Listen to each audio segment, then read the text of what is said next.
With the videos I was making when I was a smaller creator, I genuinely felt like, the algorithm hates me or this is unfair. But I just wasn't making content that deserved to get views. I don't know a nice way to put it. So I'm glad I'm talking about myself, because anyone else I'd feel bad. But I mean, you just look at the retention graphs. People would click off at the beginning. People didn't know sometimes what they're clicking on. And like, if I wasn't retaining a viewer, just why would it make sense for you to promote it? Like, why would you promote a 10-minute video that people watch on average a minute and a half? It just doesn't make sense.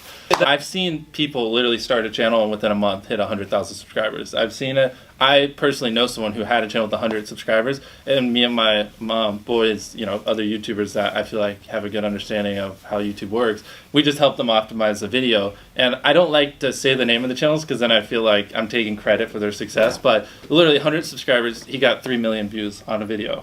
And that was with no artificial push. It did like 50 views, 5,000, 10,000, 50,000. It just stair-stepped up every day. And so it's 1,000,000% possible, but it's very hard right off the bat to know what makes a good video, how to hold a viewer, how to get them to click and stuff like that. Some people are naturally entertaining, and retaining a viewer is just much easier for them. And some people, like me, you just need a long time to develop. At the beginning of the video, just tell, like literally the simplest thing, just tell them why they should watch it. If you're putting 1,000,000 Orbeez in a pool, don't start the video with you shopping for, your mom's birthday present. At the beginning of the video, just say, we're going to put 1,000,000 Orbeez in this pool. And then that right there should be at least slightly sufficient. People blame the algorithm, but typically you can just look at the data and point to it. I mean, when you really boil it down to the people who are watching, just think about it. Like, what do you think YouTube wants? Like, to me, I think YouTube just wants people to click on a video and watch it, right? I mean,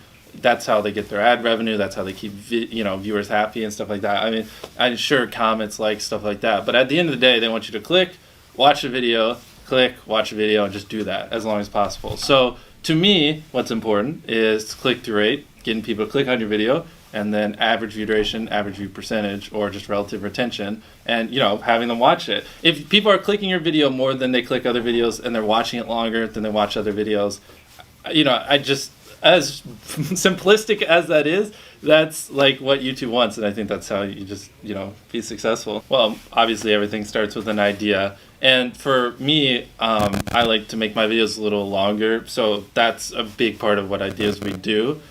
So we just, the biggest thing is obviously a clickable thumbnail and title, interesting stuff, yada yada, but is it something that people will genuinely want to watch? And this might be a little tangent, but one thing is a lot of creators think click-through rate is just like the title and thumbnail and did they click it, but a lot of it too is did they enjoy your last video? You know what I mean? Like, as if someone watches a video of yours and they loved it, you can bet the next time you're recommended, their chance of clicking is a lot higher, So it's like, is it something that can be entertaining for a long time? Is it something that if they watch this next time, they see a video of mine, will they be excited? Like, I loved that last one, so I want to watch the next one. Like those two type of things. And then obviously, is it just interesting and clickable? And so that for, ideation, that's obviously the first and foremost. Well, I guess we start with filming. For me, and it might not always show, trust me, I know I might sound like I'm coming across as a know-it-all. I swear, I'm still learning stuff every day. When filming, though, I like to try to just put it, I feel like a lot of creators have a mindset of like, how can I get the most views with the least amount of time? And I'm not saying that's wrong, because obviously I have that mindset sometimes too, but I try to, when filming, put in as much work, even if it's like a 15-second part of a video, even if that one little part will take like 10 hours, Wow. But like hypothetically, right? But that 15 seconds is like, wow, like that's great. Like I feel like viewers genuinely notice when you go the extra mile. And so with filming, it's just like trying to make sure we're doing everything we can, no matter how expensive it is, no matter how much time it takes, to make the best video possible so they have the best experience. And so they want to, obviously watch more videos because that's what you want the viewers to do. And then with editing, just no dull moments, have a good hook at the beginning. Some minor tips I could give is like, if I do a video like last leaf circle wins 10 grand, obviously people are going to watch to the end because they want to see who won the money. So you could apply that to your videos. If somehow you could have a payoff at the end, then, more people are going to watch to the end just to see what happened. And just obviously don't cut out all dull moments, try not to over explain things. If the camera just sits on me and I'm just talking for 20 seconds, it doesn't hold retention as well as, you know, maybe me talking and other footage popping up. There's things like that if you just, you know, there's literally in your analytics, and most of you probably know this, audience retention. You can see where people click off. Just literally go through your last 50 videos, write down where everyone clicked off, and then just don't do those things again. Again, I'm not perfect, so I don't do a great job of it, but, you know, I like to end a series or a challenge on a high note. Like, you can just kind of tell when people are getting a little tired of it, or, you know, I just gave away $1 million, so let's take hand off of it. So now if I do last to do blank wins 10 grand, it's just not really the same effect. But I'm still going to maybe occasionally do it, but it's just like, to keep things fresh, just, again, it's hard because so many of them are different. Like, if they're a Fortnite creator, you know, I'm not trying to tell them to switch games every month, because then that might kill their career. But for me, I just like to, you know, don't milk a series too hard. You know what I mean? Keep it fresh and always try to introduce things here and there. And then if it works well, take it and run with it for a little bit, then introduce something else new.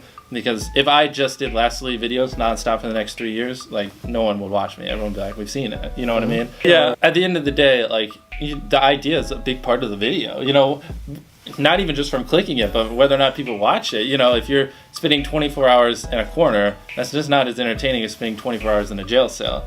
And at the end of the day, like, the only difference there is the idea. It's not the content. It's like, it's what you formulated beforehand. So yeah, like, I like to spend an hour a day. You know, it's dwindled recently. We have a lot of ideas, but if you spend an hour a day thinking of ideas, it's pretty hard to not expect your channel to do better. You know, unless you're just not executing them properly. But it was after, because like I was like literally like, I gotta make this work. So I was doing everything I could, like, nonstop. Chances are, like, to have a video go viral, people need to watch it for a really long time, and high percentage need to click on it. So yes, it sounds like people just don't watch it. It's long watch time, and that's true. You're right. It's really just a formula of clicking and yeah, watch it. I mean, like, people overcomplicate the algorithm. Like, if people click on your video and watch your video, they don't care about comments or likes. None of that matters. They just want you to click and watch. Yeah, it's funny because people tell me, oh, well, there's an algorithm shift 2 months ago and this and that. I'm like, what are you going on about? You know, like, the core principles have been the same for like the last 6 years. Yeah, and you got to work smarter, not harder. I mean, some people, I say this analogy a lot, but since we're on the topic, I think for most smaller channels, like, if they're pulling 1,000 views a video and they upload a video every day for 100 days, they'll pull 100,000 views. But I would recommend you just think of a really good idea, one that people genuinely want to watch, put a lot of fucking time into the video, and you can pull 100,000 views in a week. You kind of see what I'm saying? Because most people that I talk to, because I like to counsel small channels sometimes, just get in the motions of just whatever, you know, and it's just like, if you just took a step back, I haven't even uploaded in the last week. I don't care. You know, it's not like it's that big of a deal. Like, and you just make a kick-ass video, like, you could like pull exponentially so many more views, you know, with so much less effort. You know what I mean? Like, I was so motivated. Like, I mean, I would stay up all night just thinking of ideas, like, lots of times and stuff like that. So like, it just, I don't know. I'm glad I did it, because like, without it, I just wouldn't have had the time and just when you just don't have anything else, you just go hard. You know what I mean? I don't know how else to put it. Anyone listening to this probably spends an hour plus a day on Instagram and Twitter. And if you cut that out, like, your life would be no different, like, for the worse, and you would have a free hour to like do whatever. But I actually since we're talking about the hustle, I love when people like grind on YouTube for like a year or two and they're like, oh, it's impossible, and then I'm like, that's rookie numbers, since we're on the subject. No, absolutely. Something a lot of people forget is, like, on suggested on phones, thumbnails are really small. So like, people are editing thumbnails full blown on their computer, and when you shrink it down, you can't see all these little things. When I first started, I got 100,000 subscribers with an iPhone, and this is an iPhone 5 that recorded in 30 FPS, terrible quality. So as you guys know, like, equipment's never an excuse, because like, people were constantly roasting me for the quality when I first blew up. I was like, I don't have money, I don't know what to do. But then, you know, I just reinvested every dollar I made, and over like the last, you know, whatever, 8 years, just slowly grew into whatever I do now. Like, if there's something that like I genuinely just don't want to get out of bed and do, that's a problem. In the end of the day, it's just keeping it enjoyable. So I have Chris and Chandler, if you've seen my videos, they're really fun to be around. So like, you know, spending 24 hours in a desert by myself would be miserable. But spending 24 hours with my boys, and just hanging out and stuff like that makes it so much more fun. So for me, dude, this might not apply to like 90% of you, but for me, creating an environment that's fun, that I get excited for, and then, you know, outsourcing things that just make me not want to get out of bed, I don't know a different way to phrase it, that's what has helped, you know, long term make me stay motivated. If we are getting a little deep, it was pretty hard, like, because like all throughout high school, people would tell me I was too obsessed and told me like you shouldn't spend so much time on this. My mom and I fought constantly because like I just wanted to make videos instead of doing schoolwork. And when I dropped out of college, she kicked me out. You know, my mom's like really sweet and she cares about me, but she's like, go to college or leave. And I was like, I guess I have to leave. So it was a lot of ups and downs, and every part of the way to me, because I just knew that this is what I wanted to do. I couldn't see a life where I wasn't a YouTuber. It was either I'm a YouTuber and happy, or I'm sad. Those are like the only two outcomes. So I just kept making videos and persevering. And a big thing is I tried to connect with other YouTubers, because a lot of what I know and what I've gone over, I wouldn't know without other YouTubers. So I would constantly spam like a dozen YouTubers a day, and like the first few people that I finally got in contact with, I learned so much off of, and they helped me understand how to make an entertainment